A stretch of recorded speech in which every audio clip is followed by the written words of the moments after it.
I'm Maria Menounos, and you're tuned in to AfterBuzz TV, the ESPN of TV talk. Now, let the buzz begin. Hi, everyone. Welcome to Soap News Weekly. We are AfterBuzz TV's entertainment news for all of your favorite soap operas. I'm Tami, Goveia. And I'm Chelsie, Overocker. And hello, chat room people. Hi. We have quite a few people in the chat room. We do. Our diehards, we have Kenneth Clark. And we have Annie going. Hi, Miss Annie. How are you feeling? Hi. I know you were under the weather last week. Aw, poor Annie. I know. Hope you are feeling better. And we have Deedles. Oh. Deedles bug. What does Deedle say? Is there any truth to the rumor Michelle Stafford leaving and moving over to Days of Our Lives? Holy moly. I haven't heard that one either. I don't know. But, wherever she goes, she's just going to be a tornado of insane talent. Yeah, absolutely. Days of Our Lives would be lucky to have her. But Deedles, we haven't heard. No. We haven't heard. When we do hear something, though, we will let you know. That we can confirm. We could confirm. We will let you know. We will let you know. That is why we're here. Oh my gosh, Chelsea, what did you think of the week? Oh, good. It was our ups and downs. The last couple of weeks have just been sad with some news. I know. And it just keeps hitting. Yeah. February blues, honestly. February blues. Yeah. Definitely. I agree. But let's get into the news, shall we? We shall. Okay, let's start with the bold and the beautiful. Okay, let's do our model session. Yes, here we go.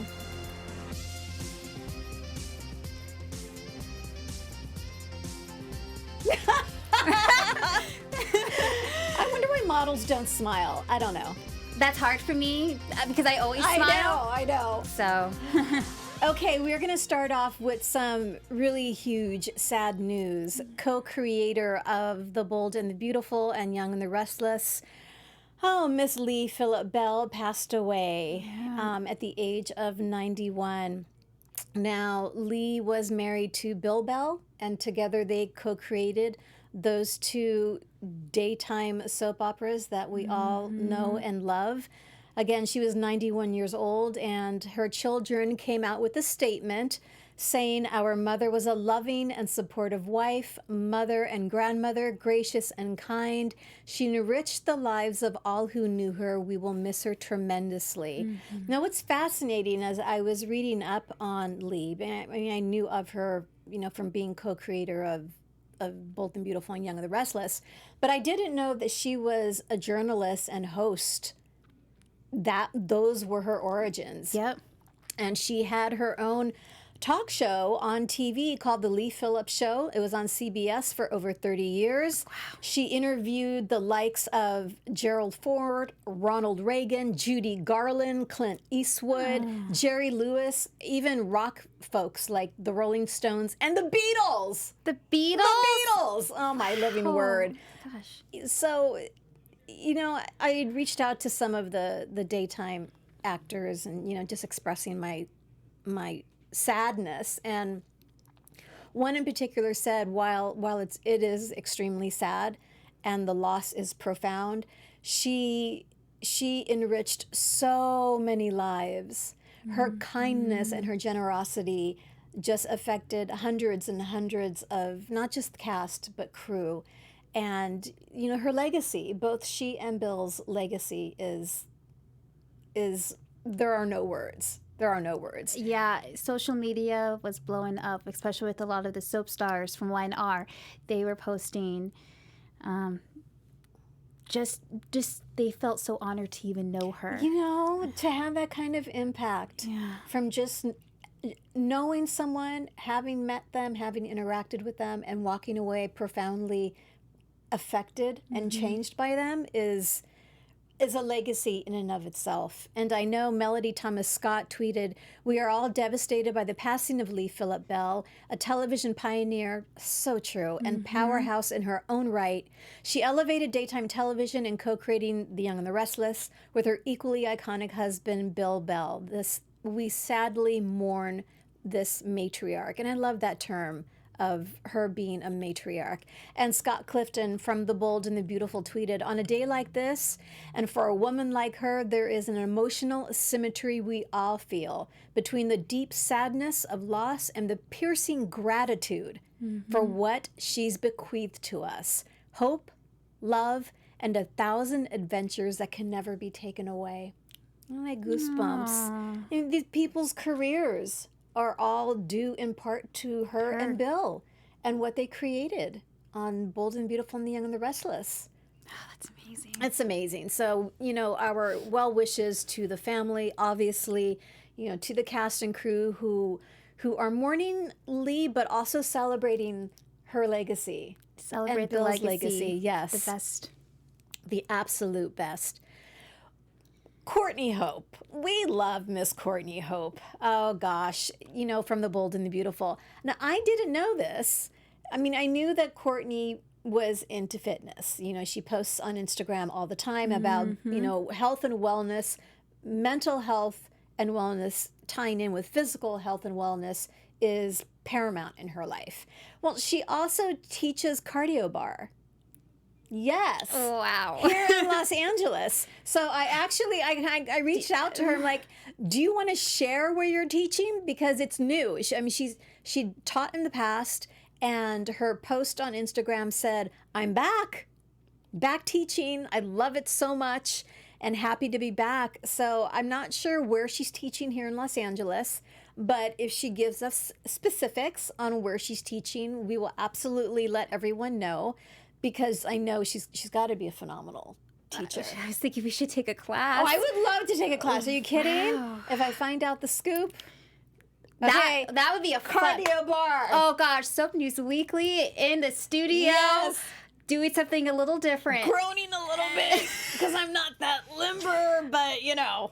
Oh, we will give it an A for effort that'd be for great, sure. That'd be a great TikTok. Yeah, right? Oh my gosh. Hashtag goals. That's fantastic. Yes.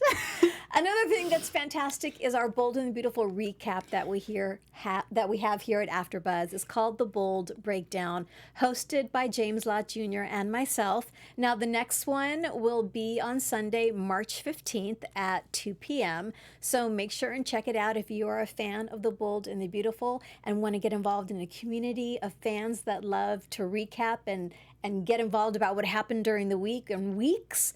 Bold Breakdown Sunday, March 15th is the next one, so check it out. Check it. Yes. All right. Time for some days of our lives. Just sing this theme song.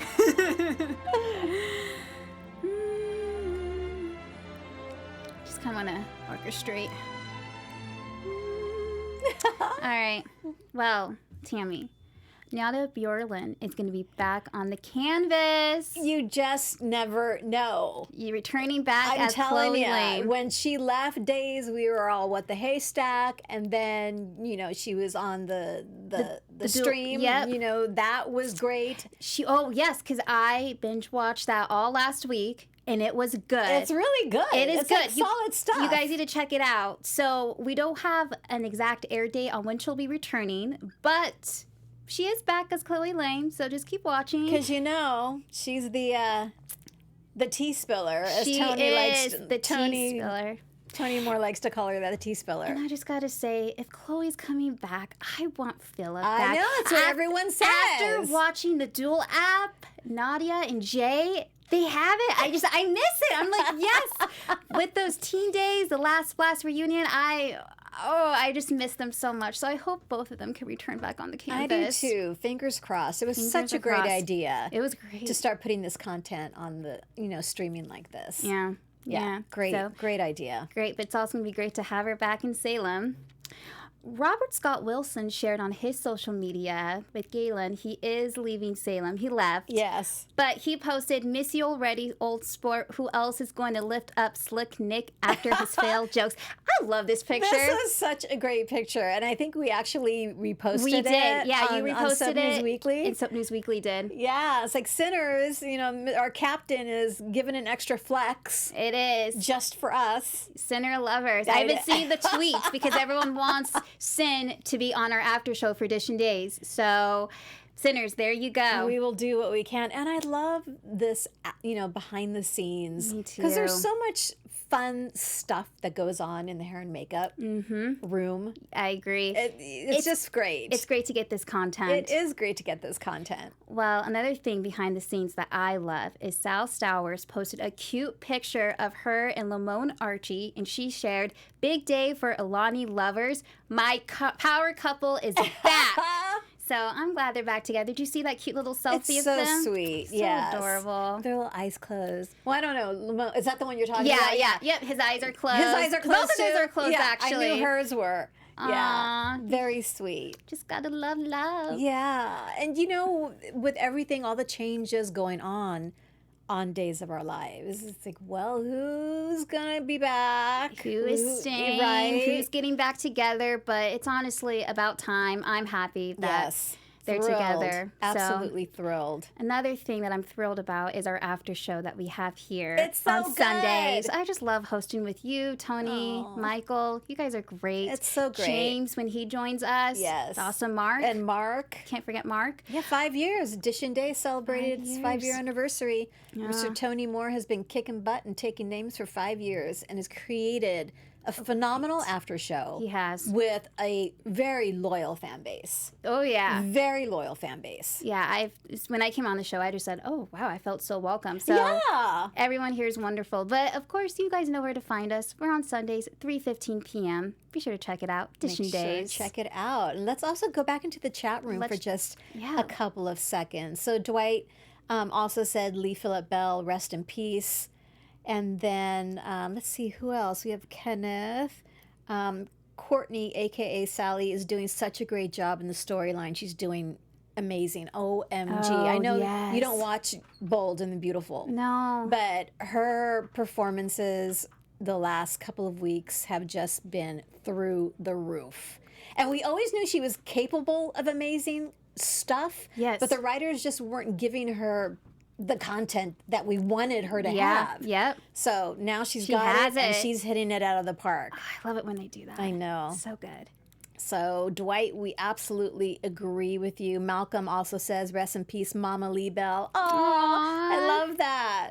Yes. Yes. And Annie, yes, I did not forget Mark. Mark. No, we can't You forget, can't forget Mark. All right, let's check out some news from General Hospital. We shall. All right, what are we this week? I'll just be on a motorcycle again. Yes. Yes, and I'll just be doing my princess wave. Okay, General Hospital has got a convention coming up that's going to be May 29th through the 31st at the Los Angeles Marriott Burbank Airport Hotel. And make sure to go to generalhospitalconvention.com for more information as to how to get the tickets and what's available. Ryan, do we have that video that they posted on Instagram regarding the convention? We do. I'm pulling it up right now. Awesome, because this is such a great promo. I love that they're starting to do more of this. They're taking advantage of Instagram and they're posting fan events and that sort of thing. So let's take a look at this stuff. GH Superfans, we're back. The 4th annual General Hospital Convention returns to Burbank, California, May 29th through the 31st. Go to generalhospitalconvention.com for all the details. That's fantastic. Again, go to generalhospitalconvention.com. It's going to be May 29th through the 31st. I'd love to go. That sounds awesome. Oh my God, I would love to go. Okay. And we want to wish some happy birthdays to Miss Leslie Charlson. Now, I wrote a lot about her. I mean, I know it's just a happy birthday, but she created the iconic role of Monica Quartermain in 1977 on General Hospital. But I have to say that she began her daytime career in 1964 on the soap opera A Flame in the Wind. Wow. Never heard of it. Neither have I. Then in 1966, she was on As the World Turns, which we've heard of. Then 67 to 70, the soap opera Love is a Many Splendored Thing. Now, this was back in the day when there were, 40 soap operas going on at one time. Apparently. And then I know her also she was in so many wonderful classic television shows like The Wild Wild West, The Streets of San Francisco, Emergency. She was all over television. Leslie, you are iconic on GH, but just a television actress in general. We wish you all the very best. Happy birthday. Aww. Fan of General Hospital. It's so good. It's so good right now, you guys. And if you want to recap, Sundays, 6:15 p.m. is called the GH Report. You got to check it out. You got to get involved because there's so much to talk about. So again, Sundays, 6:15 p.m. for the GH Report. Thank you, Tami. Thank you. Now, time to get into some Y&R. Oh. Here we go.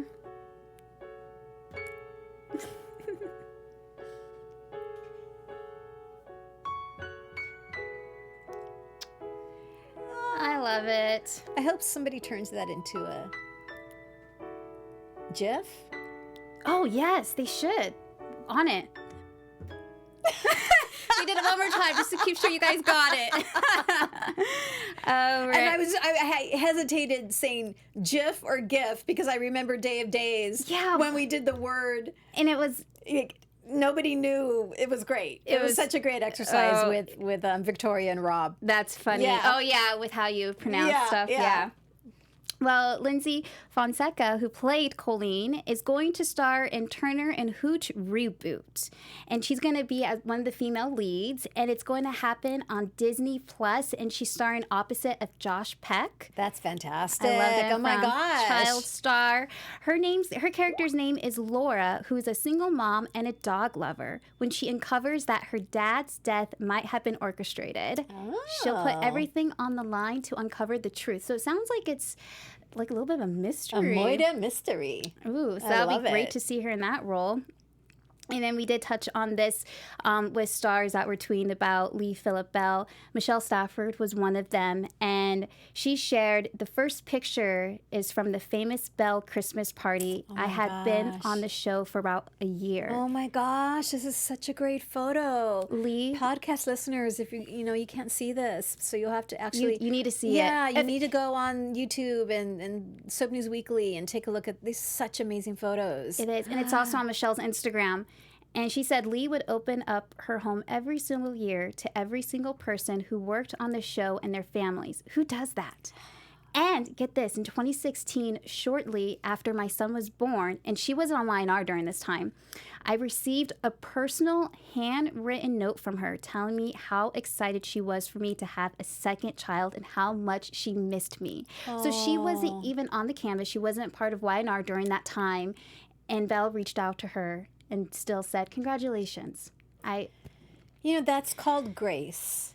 Lee had an enormous amount of grace, and she shared that grace with everyone in her life. Yeah. So beautiful. Rest in peace, Lee. I am so much better for having to know you. Oh. And another thing you guys know that you should check out is our Restless Wrath after show. It's on Sundays at 5:15 p.m. And the story plots with Y&R is good. It is good. Really good. What are you liking most right now? I love Sharon Case. I know. And she's killing it with that storyline. She really is. Yeah. She really is. When I met her, that's still my star moment of last year. I know, and we weren't expecting her on the carpet. No, and I was like, oh my gosh, I'm talking to Sharon Case right now. You're the reason why I started watching Y&R, but yeah. I was actually wondering if you're going to be able to put two sentences together. Because I've had those moments. It's like, oh my God. I can't believe I'm going to have the opportunity to speak to, fill in the blank. Tami, I was like, please do not say anything stupid. Just please have everything come out. And I think I was so starstruck. The first thing that came out of my mouth was like, oh my God, well, you're just so beautiful. You look great. Like, I couldn't, I was just so tongue-tied. And then we finally got into it, our conversation. But she's awesome. She is awesome. And I remember when we did the Ben Hart opening and you were interviewing her. Yes. And, that night was all about fashion. Catherine Kelly Lang and Dom Zoida and Ben had opened up their amazing store. If you haven't checked it out yet, Ben Hart, it's in Beverly Hills. And, fine Italian leather, absolutely amazing. And so you got to interview Sharon. And one of the questions that we had kind of decided is like, what are your favorite accessories? Let's ask the folks what their favorite accessories are. And you asked her that, and she was wearing these amazing earrings. So beautiful. Like these chandelier earrings. Do you remember? I remember. So when you asked her that, she goes, you know what? I like a good statement earring. And I thought, oh my God, this is perfect. Because you're clearly wearing your statement earrings right yes, now. Absolutely. Yes. Oh, she was going to ask her, like, what are you here for? She's like, the boots. And I was like, yes, me too. Yes. So, and then Katrina was great to interview as well. That was my first time meeting her and talking about all of her opportunities. But that was such a great event. It was such a great event. Let's go into the chat room for just a couple of minutes because we have something that we want to share with the fans in just a few minutes. But until we're ready for that, let's see what's going on in the chat room. They did compliment us on our piano skills. Oh, thank you. So thank you. So that was from Kenneth. So thank you, Kenneth. We've been practicing for weeks. We have been. And then John says, Leslie is the second Monica. Patsy Ron originated the role and played it. Really? I thought she originated it. So I stand corrected. Thank you, John, for that. Okay. Patsy Ron originated the role of Monica Quartermain from 76 to August of 1977. Awesome. Thank you so much for correcting me on that. Oh yeah, I see Kenneth's. Yep. His nice piano playing, Tami and Chelsie. We work really hard for that. We do. Yeah. We do. All right. Folks, we are so excited and so thrilled. You know, if we could have this gentleman in studio with us every week, we would. Yes. Because he's got so many amazing stories. Everyone, we've got Keven Spirtas in studio with us. Wait. Did you get your pillow? Yes. It's okay. It's the couch goes like this, so Yeah. I'm okay. You're gonna be okay. I'm okay. It's All right. the Well, maybe mic. somebody can come in with the I'm pillow. good. No, We don't And want. we also have a Skype guest today. Yes, yes. And we Brian in the there booth. he is, Mr. Michael I can't see him. Slade. Anyway, he's we can see him. I'm see You him now. can't see me. I can't see you, but you can see me. Yes. Hi, Michael. Yes, that's Hi. Hi, how are you? Hi, everyone. Are you in a turtleneck? He is. He's in a black turtleneck. Okay. It's Cold in winter your- here. Yeah, whatever. So we have Mr. Michael Slade and Keven Spirtas, co-creators of the web series After Forever, and Michael's the head writer of the show. Yes, he is. Oh, he's the man. You know, Yes, in yes. my brain, I picture Michael's is so funny. In my brain, I picture you behind literally a typewriter. Because because that's I can move over to the desk and you know, We could get that fulfill the vision. fantasy. I'm just old school that way. So Oh, I'm totally old school. we have so many things we want to talk to you both about. Yes. Yes. Go. I watched, and I saw Wait, the you second have to tell me season. which is which voice, because now I don't see you. Okay. This is Chelsie. Chelsie. Okay. Chelsea, and amazing. I mean, for season 2, episode 8, the last one, I was bawling when you were in the ocean and you were No spoilers. Okay, I won't. No No spoilers, but I was crying. Michael, it worked. It worked. I guess when you were in Edition Days, Keven, and Yes. you were saying, okay, we're season 3's, and we're talking about it. Oh, it's written. It's Yes, written. It's written. Yes. It's written. I guess, but the story plots, if you can tell us anything, you know, Jason was always there next to Brian, and then in season 2, not to give any spoilers away, but we finally see, okay, he's ready Well, at the Jason, end. first of all, for those Yeah. who have not seen the series, and shame on shame you. on you. Yes. Truly. Brian and Jason are a couple. They've been married for 15 years, and they have everything in life: good friends, family, jobs, love, everything. And one day there's a diagnosis of cancer, and Jason dies. So that's the spoiler we'll give. That's the spoiler you give. But However, so you know that if you're one of those unfortunates who have not watched yet, yes, that, but the series operates on 3 levels. It operates in the present when Jason is actually dead, but it also operates in flashback. So we learn about the whole history of their relationship. And then it also operates with Jason as a sort of conjured figment of Brian's imagination, who is there when he needs to talk things out. So when you were saying that he's always with him, that's what happens. That's what happens. Just really quickly, Michael, this is Tami.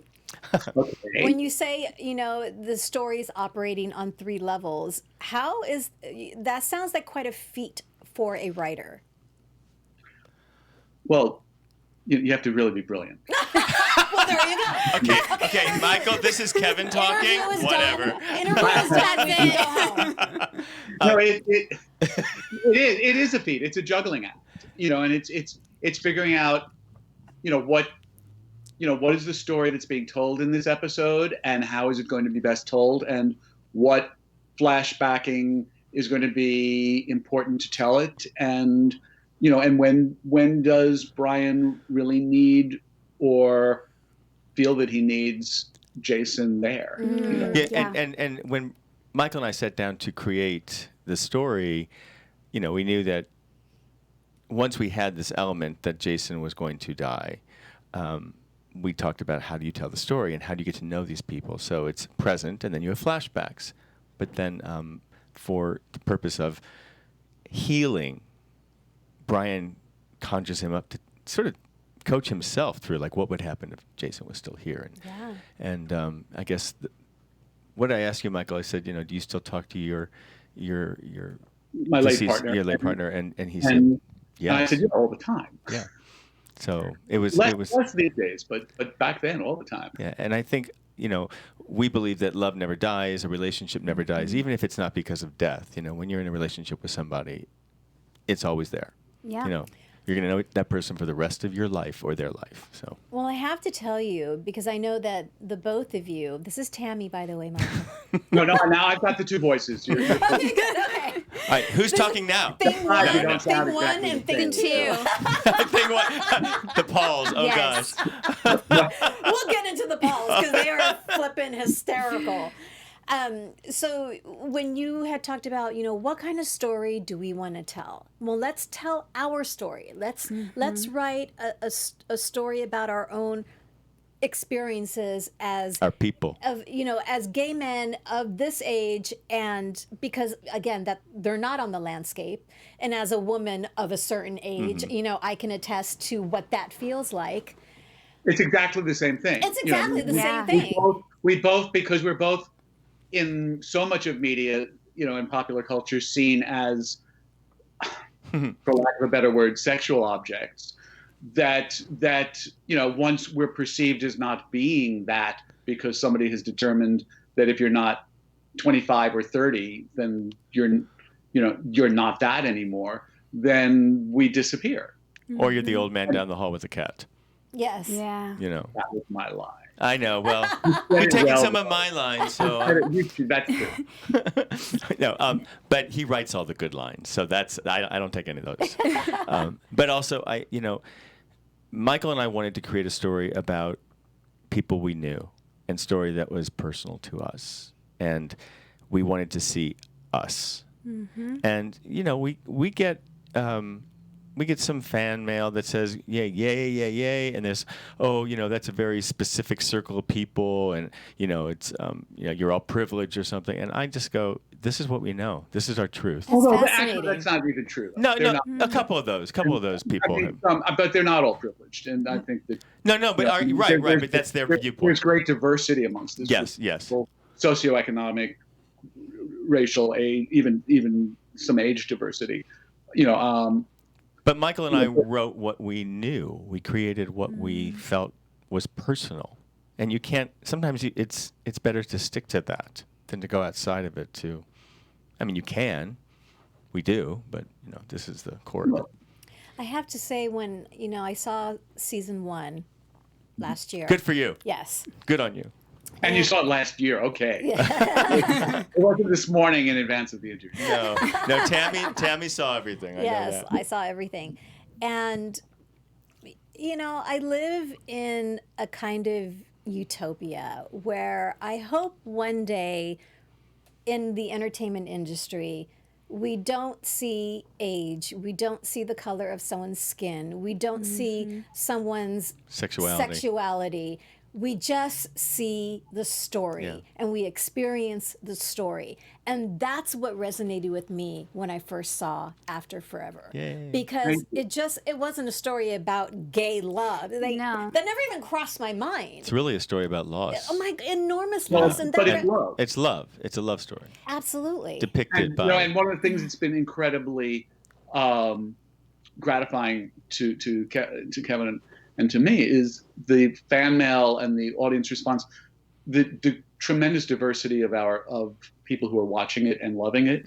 That it's, I mean, literally all ages, gay, straight, male, female, and it kind of gives you a little bit of hope that maybe with everything else that's so screwed up at this moment in our world, that maybe we really actually have come somewhere, at least on this, that when you are telling a story that people can relate to those characters as people, they're looking past everything else. And so far, you guys done a great job with writing, okay, I've had a loss, how do we overcome it? Where do you want this story to continue?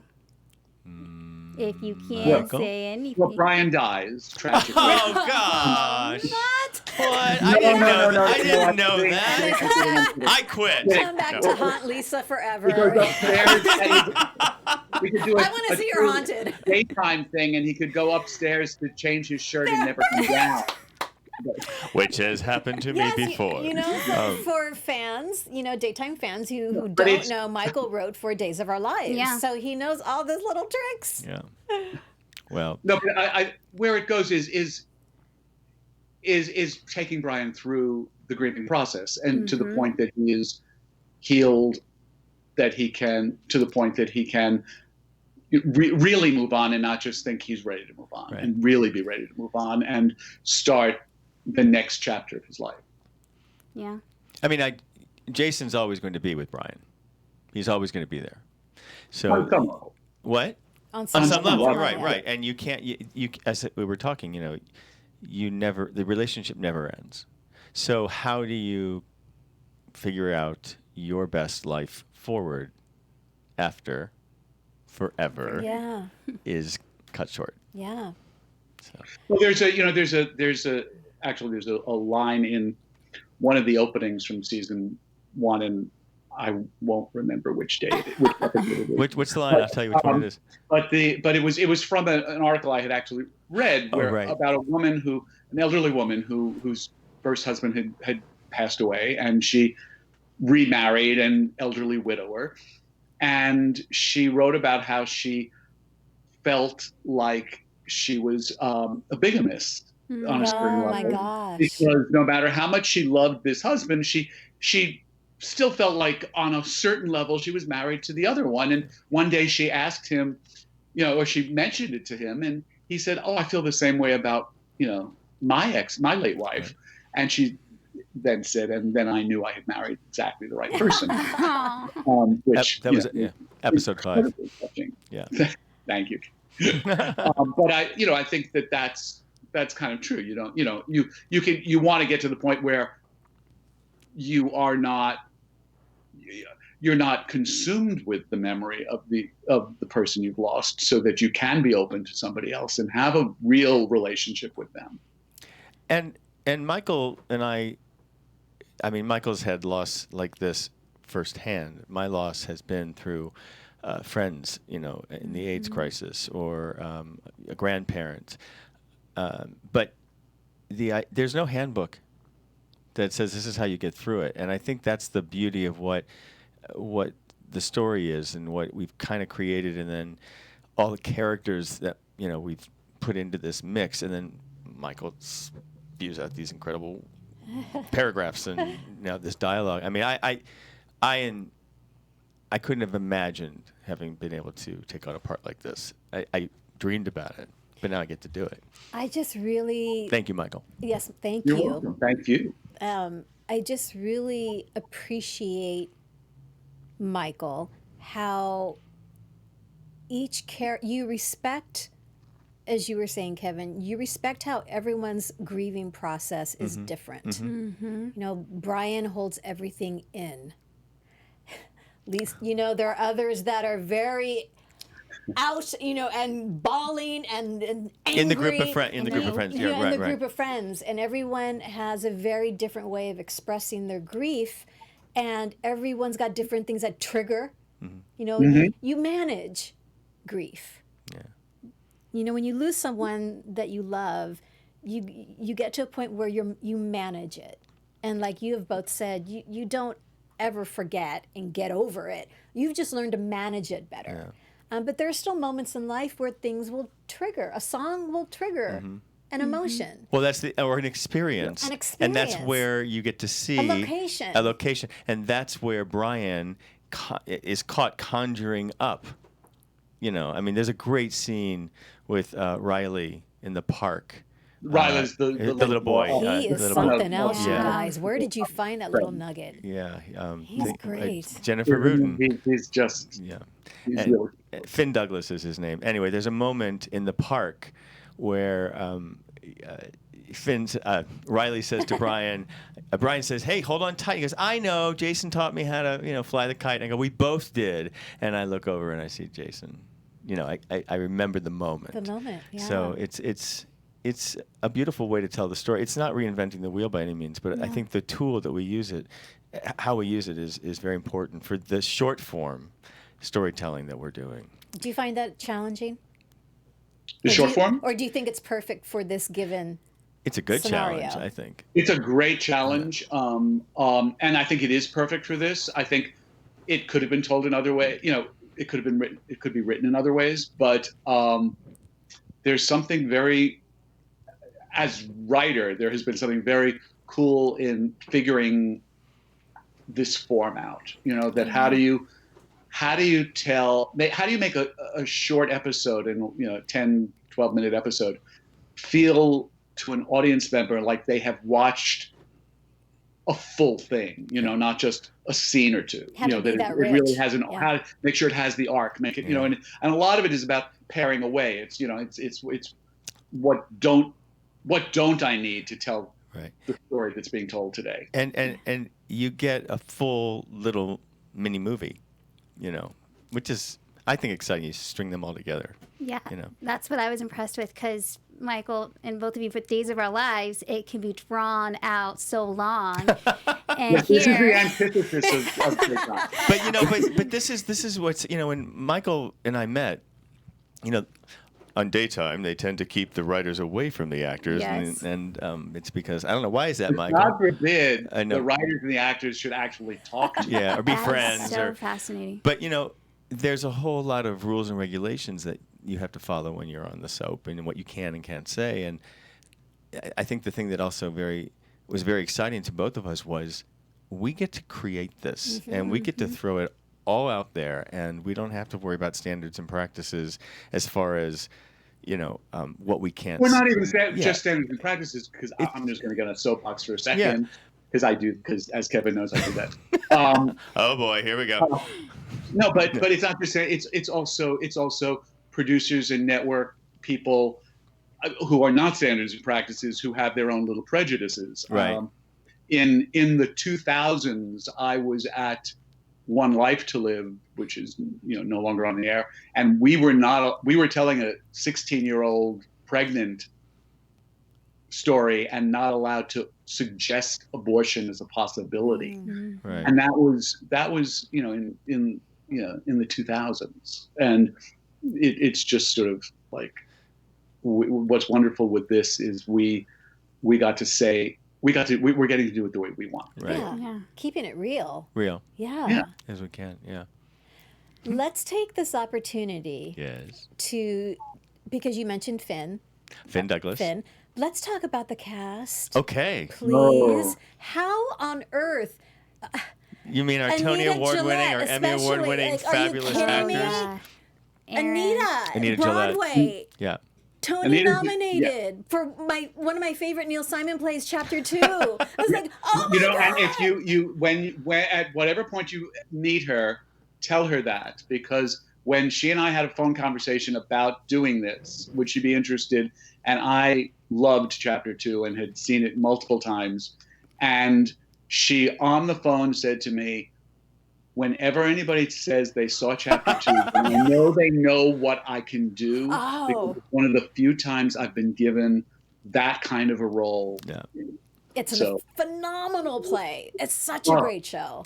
Yeah. And Well, she's a phenomenal actress. Lenny Wolpe, who plays her husband. He's so good together. Yeah, Oh, he's a doll, and Katie Huffman, who plays Lisa Hansen. Tony Award. Tony But Award. how did you what you just picked up? You was like, okay, here's my wish list, and then you just made phone calls, or how? Wow. Largely, and and one of the things that, I mean, there are a lot of people that Keven or I or both of us had some connection to, Right. and then others that we didn't, and we just went after. Yeah. But Well, pretty Mitchell. much Oh, sorry. the running thing was when people read the scripts for season 1, they said yes, and I think nobody ever said no to us, did they? I mean, the only people. Well, they people were couldn't not if they available. couldn't do it. They wanted to do it. Like Mary Beth who had Peel. conflicts, Yeah, but Mary Beth Peel was. We asked her to do something in the first season, and it didn't happen. She was ready to go, and then fell out. We had some other people, but I'm a believer that the role is yours. Whoever ends up doing it's your role, and but the cool thing was that people so responded immediately. to Yeah. what we were creating, Right. and they said, I want to be a part of this. And Mitchell Anderson, who has retired from acting, who lives in Atlanta and opened a restaurant, and is very successful. He's got a couple now. He's got yes? 2 Yeah. Metro Fresh. Yay! Atlanta, Georgia. Go see Metro Fresh. Eat at Metro Fresh. See Mitchell. But He's so handsome too. yeah, he's a sexy guy. Sammy over here. My fake husband's pretty hot. That's what we call each other. But I had turned to Michael, and we were kind of thinking about, I knew for myself I wanted to be able to jump into this role with someone and not think about having to get a rhythm going. Is there any chemistry between? I just said maybe Mitchell will come back, and he goes, "Would he do it?" And I said, "I'll call him up," and he just responded to the story immediately. And I'm grateful. He's just so delicious in the role, and he's so. It's a good word. He's Right. so Yeah. he's so that role, and Yeah. who gets to do that kind of role, and and we get along, and we just have fun, and I don't know, it's great. And then we have Mary Beth Peel. She plays my mom in season 2. Yes. And we've got Jim Newman makes a return, and I just thought of someone else who I just was going to say. Oh, and Aaron Cherry, of course. Aaron Cherry, who won the Emmy last Yep. for season 1. Outstanding supporting actress. And we have a new person. He was actually in the last scene of season 1, last episode of season 1 at the last scene, Mike McGowan, who plays my new love interest. He's really good. And we all just, I don't know, I'll let you lead. And there's the friends, there's Yeah. Peter Kim and Yes. Don Mason and the 2 Pauls. David Dean Petrell and Jameson Stern. And How Aaron, did you come up with the 2 Pauls? I mean, Yeah, I saw that. we were. I remember the day it happened. I don't remember how we were talking about it, but I know that it was like, oh, they should both have the same name or something. I mean, I just and then Michael said, yeah, Paul 1 and Paul 2. And it was like, yeah, I don't know, or maybe I can't remember. We didn't record all those conversations, but they happened. What's he doing? Is he making a face? And then in season 2, writing it, realized, oh, Paul 1 and Paul 2, it does remind me of those Dr. Seuss characters. Yeah. And so we play with that a little bit. Yeah. For those of you who haven't seen it yet, So last year, 5 Emmy wins. Yeah, we had Yes. 8. We had 8 Emmy nominations and took away 5. And we really couldn't win all 8 because. Oh yes, we could. We could have tied. Mitchell were nominated. We could have tied. I'll take 2. Yeah, I'll take but 2. It doesn't Come on. happen very often. You were the darlings. Well, you were the darlings last year. Brenda and Katie were nominated. Aaron and Katie were nominated. Yeah. So they were. We almost won everything we could. I just remember, being in that little you were right there. The press group. You were right there. And Michael was there, and again the winner, and the Emmy. Michael goes to- Mattis. Yes, Yeah, Michael right, Mattis. And we're both backstage going. So the first win. I don't remember who was the first win. Aaron Cherry was the Aaron first one to win that night. Aaron Cherry won Outstanding Supporting Actress, and we had been nominated for other contests and festivals and whatnot, and we had always had these nominations, and we kind of walked away with 1, maybe 2, and the moment they called her name, I looked at Michael. In fact, before just before you get to. Yeah. I mean, literally on the way to the Emmys. Yes. Keven, you know what? Why don't we just get rid of the expectations of winning this time and let's just go have a blast and enjoy the fact that we've got these nominations. Yeah. And then they called Aaron's name. And I looked at Michael and I said, "We're gonna have a good night." We're gonna. I don't know. I could, it's like the moment that I just felt it. It was a great night, and now we've got eight pre-nominations. I mean, Emmy pre-nominations for the acting category. All 8 of the acting actors that we submitted. So that is amazing. Yeah. I just cannot wait. I cannot wait to see how this is. So maybe this year we'll have some ties. Yeah. Well, hey, let's take it. But the categories have also opened up for us this season. They have. So Things have we not only do we have digital actor categories, but we've got cinematography.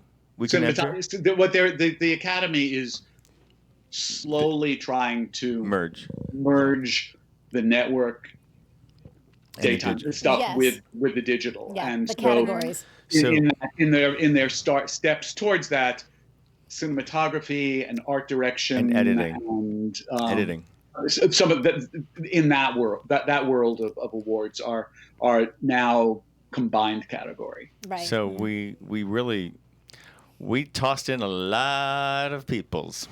So for folks who haven't seen the show yet, shame on you. Shame on you, first of all. Shame. Why should they watch After Forever? Oh, because it's the most amazing piece they're going to watch this year. Because they're going to be moved. Because it's going to touch you. I mean, it really it's going to make you think about life differently. Yes, that's exactly what I was going to say. It's a story that is, none of us in this little game called life are going to leave here without going through this. Yeah. And, it's sort of this quiet, unspoken pact that we make that we don't talk about death until it's about to happen. So this is about love and loss and moving on. And I think that, there is a lot of great content out there. I watch it all. I really do, whether it's digital, whether it's cable, whether it's network. I don't. He doesn't, but I report back to him. He references it, and I go, "Oh, I haven't seen that." But I have to say, and there's some great stuff in there. Michael and I are so proud of this. We're so excited about. When we stand back at the back side of the theater and we're watching the screening, I just look at him and I go, we did that. I know. And I kind of remove myself from it because I know it's arresting me on a certain level. And it's not just because I went into it to act it or to create it or help raise money for it. I'm so arrested by everybody's commitment, everybody's performance. And it's clean and it's real and it's going to move you. What's so interesting, from day one of shooting the first season, there was not only the cast, but the crew. Yeah. The crew. Each season has been as committed to this piece as Keven and I are, and every actor has been, down to to our extras, and or little roles with fewer lines. But people who offered us, comes in and immediately it becomes this. It's this family, and they're responding to the story. They're responding to, this is something I really do want to be part of, and it's touching me to be part of. And I think that's what then resonates with the audiences. Where can people find the show?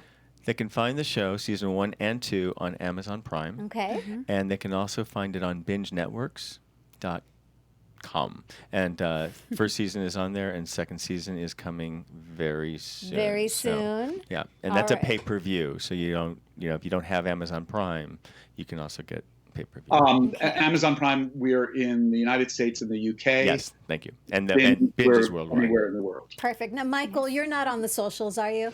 As Kevin loves to say. Yeah, that answers my question. It was talking about the typewriter that gave me away. Right? Okay. He's a very social person.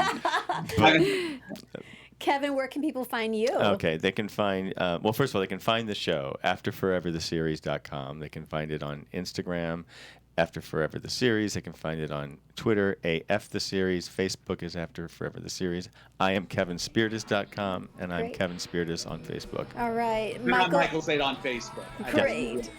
In case you get cut off, Michael, thank you so much for Skyping See you, Michael. in and joining us. Thank you. Love you Can't wait guys. to see you on the red carpet. And thank you to the guy that I've been looking at this whole time. Oh, You got it, man. Yeah. It's been a pleasure looking at you this whole time.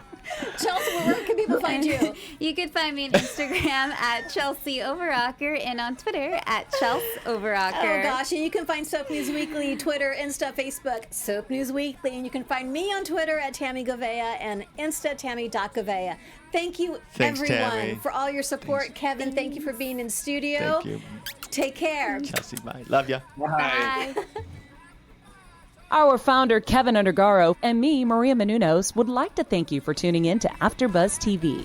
Remember, we're not just the first, we're the biggest in the world, and we're the only destination for all your favorite TV shows. Whatever you crave, we've got it. So go to AfterBuzzTV.com and check out our lineup.